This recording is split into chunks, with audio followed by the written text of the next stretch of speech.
Сакал да купи хотел во Беровско, но наместо поддршка бил изигнориран од државата.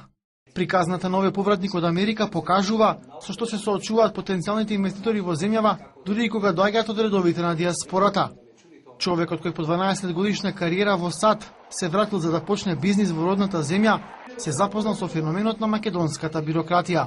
Кога ќе излезете на терен и кога ќе почнете да работите со катастар, со началници од министерства, со сектори, со бркање дозволи и на крај јас не станав после 4 неуспешни тендери и несакање да се седне со мене одеднаш собственици на тој истиот хотел се Цацко и од Конопиште и не знам кој. Македонија е тотално незаинтересирана за парите што од странство ги исплаќаат иселениците, констатираат експертите. Од сумата што помина милиарди евра на годишно ниво, зависи социјалниот мир, економскиот опстанок на државата.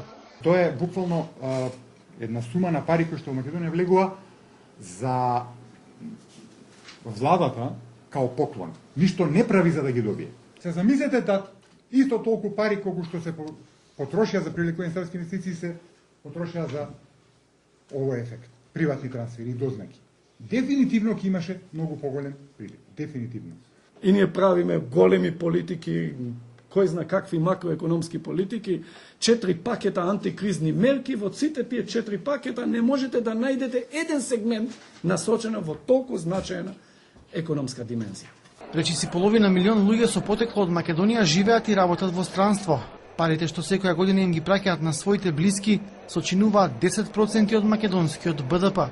Приватните трансфери од 550 милиони евра во 2003-та стасаа на милиарда и 77 милиони евра лани.